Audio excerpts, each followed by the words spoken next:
2024 Civil Service Commission. It's 2:33 p.m. First thing on the docket is approval of minutes from previous meeting. And I make a motion to approve minutes. I'll second that motion. All in favor? Aye. All opposed? Motion carries. Approval of the daily action log. Do I need to read these off, or we just go over it, Teresa? You can just review it and ask any questions you might have over any of it. Look good to me. I'll make a motion to approve. Y'all looked at it. I'll second that motion. All in favor? Aye. Aye. All opposed? Motion carries. Number 4, consideration of appeals from the promotional exams administered on June 24th, 2024. Okay, so we had both the sergeants and lieutenants promotional exams June 24th, and we're meeting today because we had a few appeals. Number 4A is consider sergeant appeals of the exam questions 31 through 40. I don't have anything on the PowerPoint for this because the challenges are that material, the source material, wasn't listed on the posting. So they didn't know that they needed to study that material. So we have challenges in for them. I've included them in your documents, but I don't have anything up here for that. So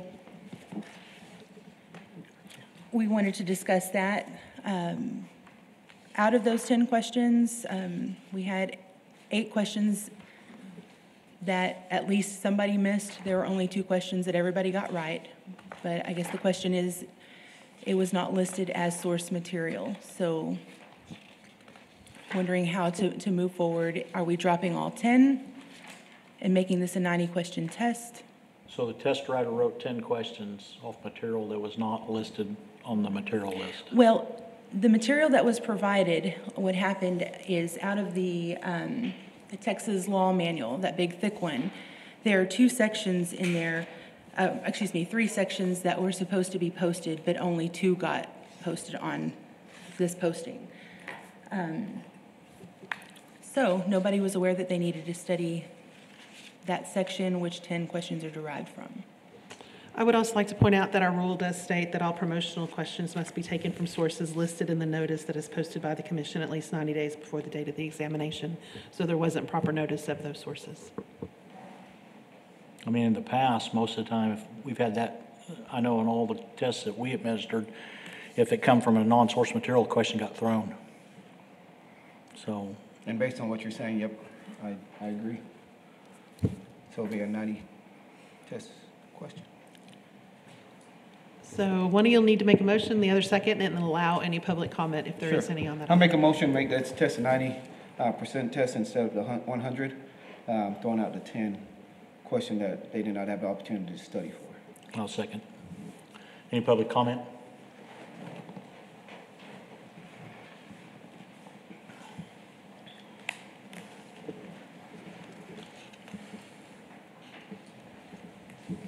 Roger Spearman. I filed a contest into these questions, and I feel like a more appropriate approach to this would be to just simply credit everyone who took the test for all 10 points rather than taking them away, because you have different people scoring different ones. It's going to affect them differently depending on which ones they got right, which ones they got wrong. I'm right in the middle. I got 5 right, 5 wrong, but others are on each side of that fence. The error was on the side of the test makers and the city, not ours. I think giving the benefit of the doubt to the people taking the test who were not provided with this information by simply giving everyone credit is the appropriate and fair way to deal with this. Thank you.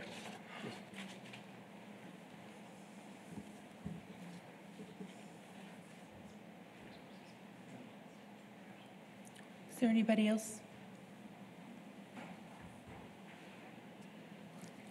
Any other public comment?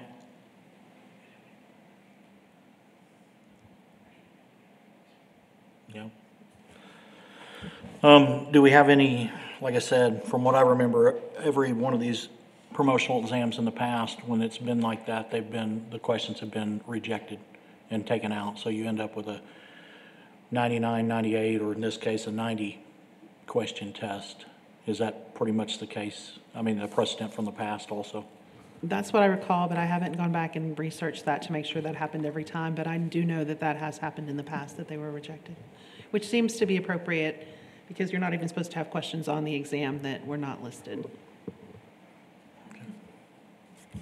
We have a motion and a second. All in favor? Aye. Aye. Motion carries. Okay, we'll move to 4B. This is in consideration of the sergeant appeals. Now these, we all have appeals for these 5 questions in your packets. The instructions on the sergeant and the lieutenant's exam at the beginning of the test state to identify the choice that best completes the statement or answers the question. Each question's source is identified in the question stem, as occasionally some textbooks differ on topics and content. Additionally, the source location and/or page number included at the beginning of each question is not considered to be part of the question content, but rather offered as a post-examination convenience. So first question we have is question 28. We had 6 appeals on this question. Question states, Garner states that the best way to get through any tough challenge is to maintain a good attitude. It is not always easy maintaining a positive outlook in the face of crisis or adversity, but doing so will help you get through the tough spots. A few suggestions for getting this done are: 1, smiling won't break your face; 2, gravitate towards positive people; 3, be self-confident but curb your ego; 4, admit when you're wrong. Another suggestion by the author is which of the following: A, be self-confident but curb your ego; B, win every time; C, there won't be disappointments; and D, all of the above are correct. So the challenge on this one is basically answer A was already listed in the question. So to kind of summarize all of them, the test writers have responded that, they agree with actually all 6 appellants. They recommend either providing credit to all applicants who answered incorrectly or to remove the question from the examination, thus resulting in a 99-question examination, which, and now with the first 10 decided it would move it to an 89-question exam.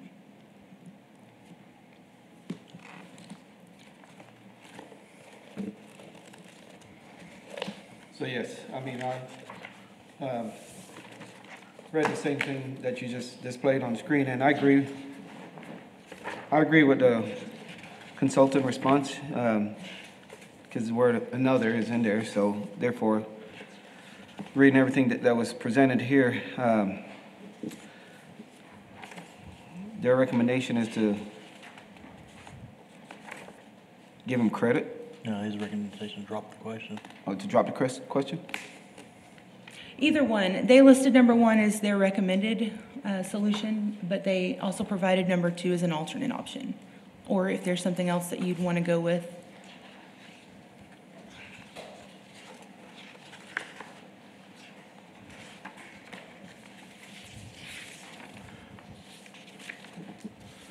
I'll make the recommendation that we drop the question since none of the answers are correct. You want to make it a 99 or 89? Is that what you're saying? Well, for now. Yes, to make it I agree. I'll make a second, because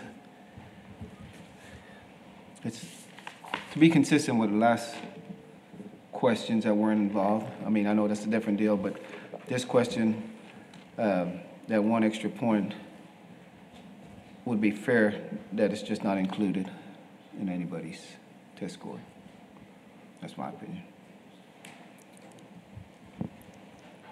Chief, do you have a preference?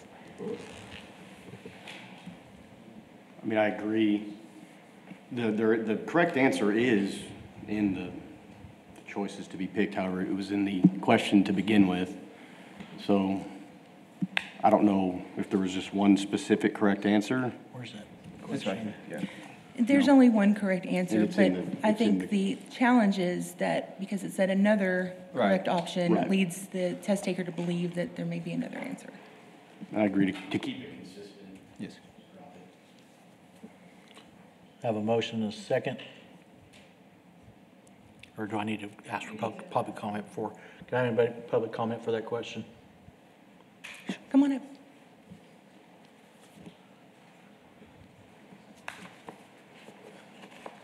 For the record, I did not challenge this particular question. This is in reference to an email from Christine. The response that the test writer gave to her that she relayed to us, they said that the correct was, or the first choice was providing credit to all applicants who answered incorrectly was what they wanted to do. And they put our recommendation next to that one. They then gave an additional option to remove the question. So the test writer was in fact recommending to simply give credit. So, thank you. Yes, sir.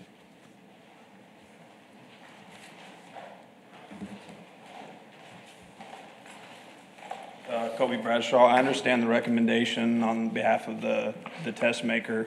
I just think for the sake of making this consistent, it makes more sense to drop the question instead of give credit. Thanks. Do we have any other public comment?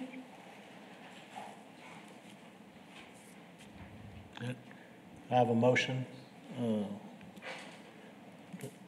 All in favor, aye? Aye. Aye. Nays? Motion carries. Okay, the next question that was appealed is question 72. The Texas Code of Criminal Procedure, Article 12.16 states that the statute of limitations is 20 years from blank for trafficking of persons under Section 20A.02 Penal Code traffics another person with the intent that the trafficked person engage in forced labor or services or sexual performance by a child under Section 43.25 Penal Code. Answer A, the date of the commission of the crime. Answer B, the 18th birthday of the victim. Answer C, the 21st birthday of the victim. Or answer D, the victim's disclosing of the crime. So you've got the challenge on there. In the challenge, they were referencing a different article in there. So the test writer's response is quite long. Let's see. So they've said, in our opinion, the appellant is incorrect. The question clearly states that the statute of limitations is 20 years for this specific crime and is asking from when that 20-year clock begins. The statute clearly states from the 18th birthday of the victim. Their recommendation is that the question is valid and requires no action.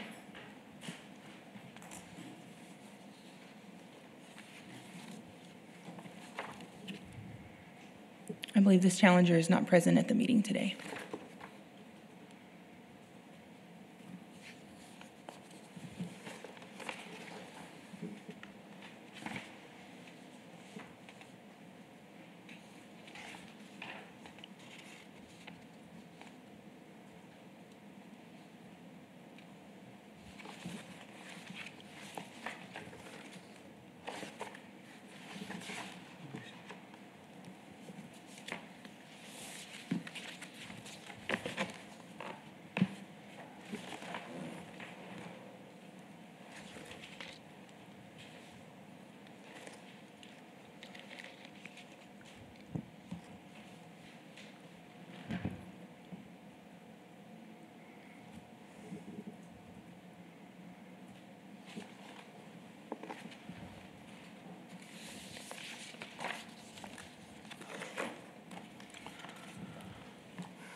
Is Chief Thomason answering the questions?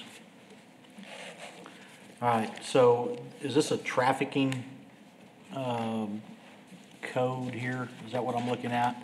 It's not specifically to do with underage, is it? Because I guess what I'm asking is, I'm trying to figure out what they're asking in the question, is if the victim is under 18, say they're 14, you go forward the 4 years to 18 years of age and then 20 years statute of limitation on top of that. and if it's just a trafficking question, if the victim's 23, did the 20 years start from the time they turned 18 or from the time they turned 23?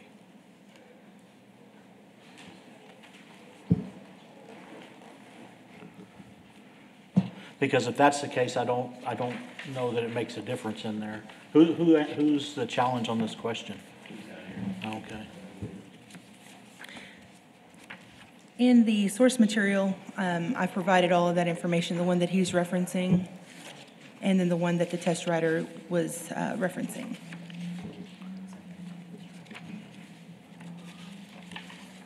Or do you know that answer, Chief Griffith?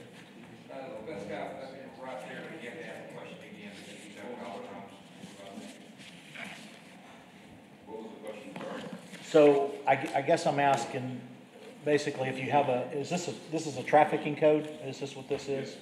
So if you have a victim that's 14, the statute of limitations doesn't start till 18, goes forward 20 years from there. That says that, correct? So if you have a victim that's 23 that's being trafficked, does the statute of limitations go back to 18 for her or him or whoever and go forward to 38 from that point? And I'm asking this because it really makes no difference on the age, how old they were, if everything starts from 18. So it's 20 years from the 18th birthday if there's a victim of one of the following offenses. You'll need to come to the.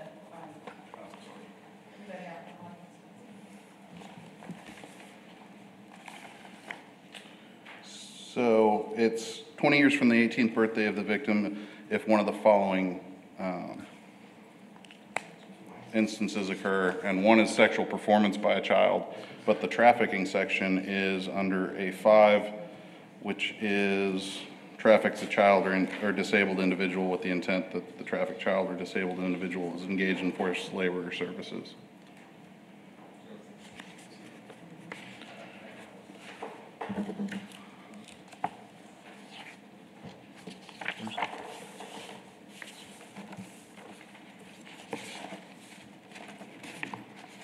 One, it clearly states 20 years from the 18th birthday of the victim of one of the following offenses. I mean, from what I'm reading now, we were looking at an outdated one here a second ago. Yeah, well, it was amended Yeah. Last legislative session. That was what we were confused about, but yeah, the new one says 20, so.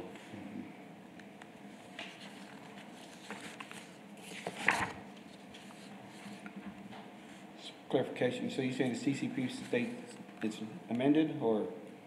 Yeah, it was amended last September, last legislative session. As of October 1 or September 1 of last year, it changed to 20 years from the 18th birthday. It had been 10 previously. Okay, I got you. So I concur with the consultant. Okay. So, can you come here a second? I'm looking at 1201.6 right there, right?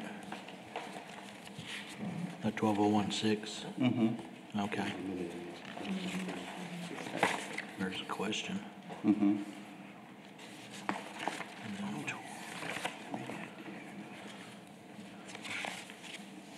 20 years from the 18th birthday of the victim. For under 28.02. And that's listed in the question. So. 20.02A. You want to make a deal, or you want me to? No, it don't matter. I mean, I'm gonna go with the recommendation of the consultant, basically, because it's basically written what it says here from the material. I know he referenced the felony section, which is a little different. But based on this section that's cited on the test, I'll make a motion to, say the question is valid. I'll second that. Any comment from the public?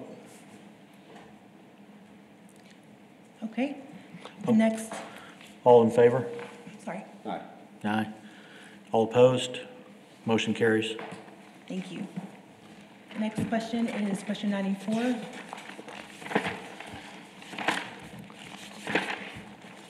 I'm sorry, I jumped ahead. Okay. An emergency protection order, EPO, is a court order designed to provide victims with immediate protection from offenders. EPOs are valid for the period specified in the order not to exceed blank days. A20, B30, C14, and D7. This is the one that I believe in the appeal referenced the wrong section or wrong article. I've put the opinion of the test writer, but their response is to the wrong, I believe, the wrong article that was referenced. Their recommendation is that the question is valid and requires no action.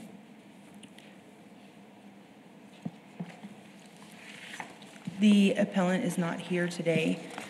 They've referenced 17.293. I think it's 292. Yeah, and it should have He meant been. to say 292, but he put 293 in the challenge.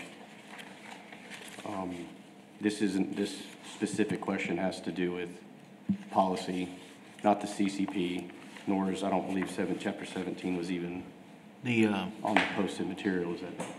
and SAPD policy states 20 days, 20 Correct. days. Correct. And it's, the question specifically states San Angelo Police Department policy, correct? Correct. Okay.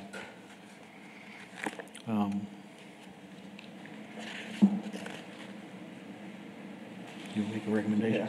I do. I make a recommendation that the question is valid. When you study a test, I know that's the material we're studying and going with the answer that's provided. I'm not a perfect test taker, but I'm just going with that recommendation that it is a valid question based on the material provided.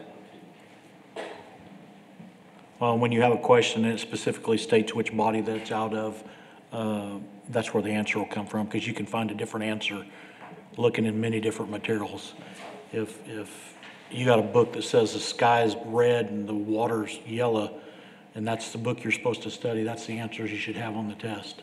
Even though you know that's not to be true, it's the material that you're listed to study on there. And I don't know how many lists of law enforcement material you had. I'm sure you had several, and I'm sure there's conflicting answers in different areas of that as far as time periods and stuff. So this specific question was specifically taken out of the SAPD policy manual.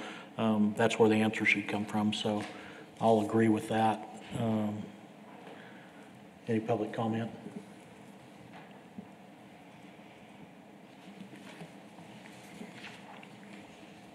Have a motion as to hold that answer correct. All in favor? Aye. Aye. All opposed? Motion carries. All right. Next question.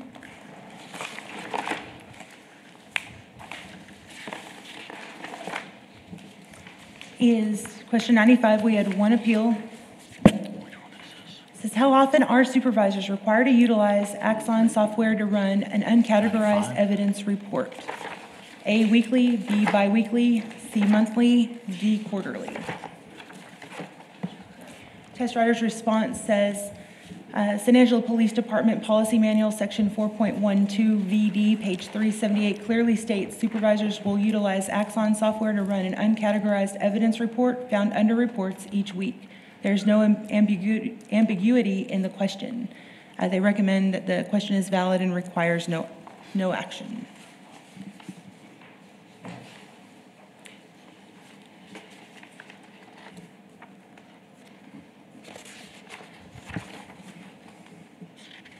Challenge is basically saying that the question is saying that it's required, but the policy says that supervisors will.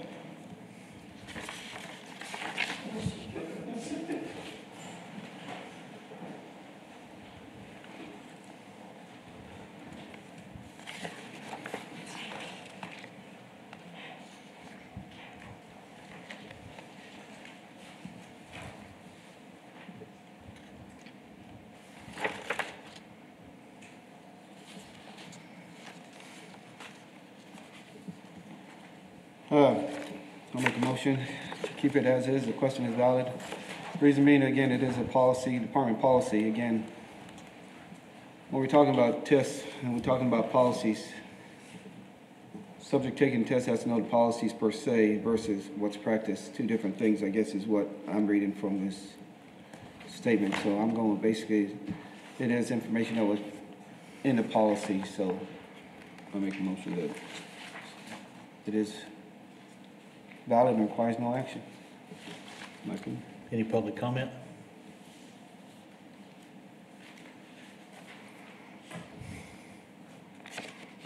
I'll just add one thing for PD admin. You may want to change will to shall.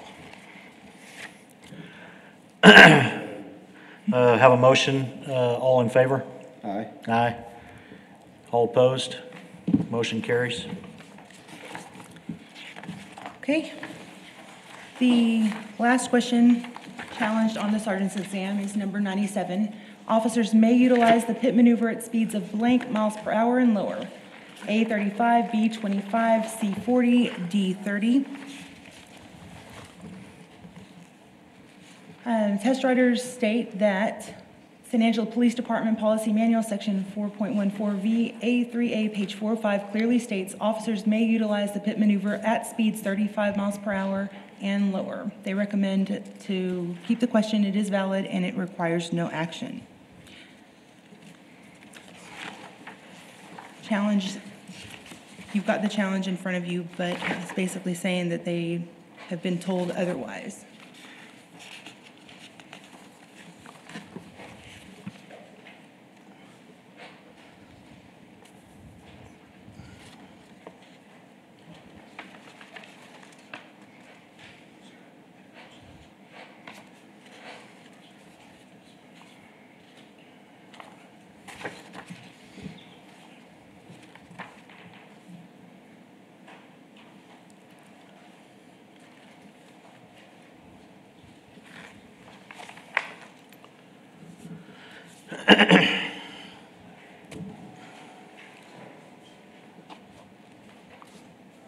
Chief Thomason or Chief Griffith, you guys got anything to add to the, I mean, policy says what policy says. We are allowed, if a supervisor approves, to do a pit if you're certified to do so. I was Okay. never certified. Detective Spearman may have been back in the day. I mean, Detective Anderson, there are some people that are certified, and it is allowed if a supervisor approves it. So Okay. I concur with. so it is in your policy? Yes. Well, I'll make a recommendation to keep it, the question is valid and requires no action. Any public comment?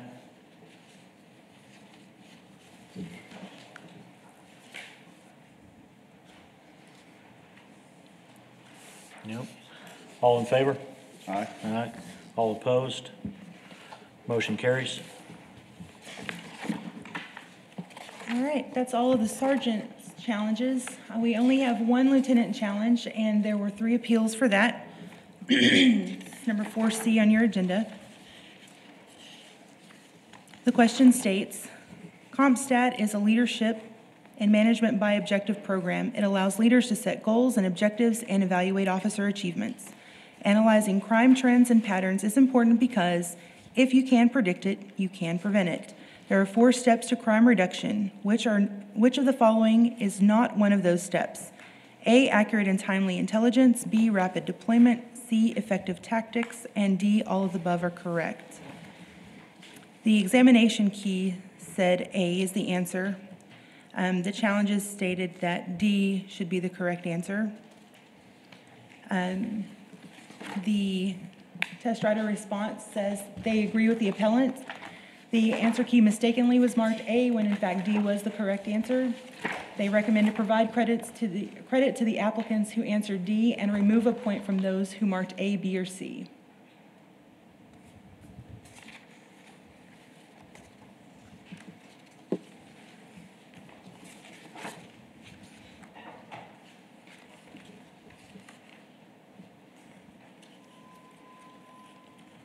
Well, I'm gonna make a recommendation to go with what the consultant said. Yes, they should get credit for the answer for D. Based on these submitted appeal form, they all look like they put down the correct answer, so they should get credit for that, and if they put the wrong answer, they should not. Basically, on this one, the test writer just mismarked the answer key. Right. Okay. Any public comment on this one?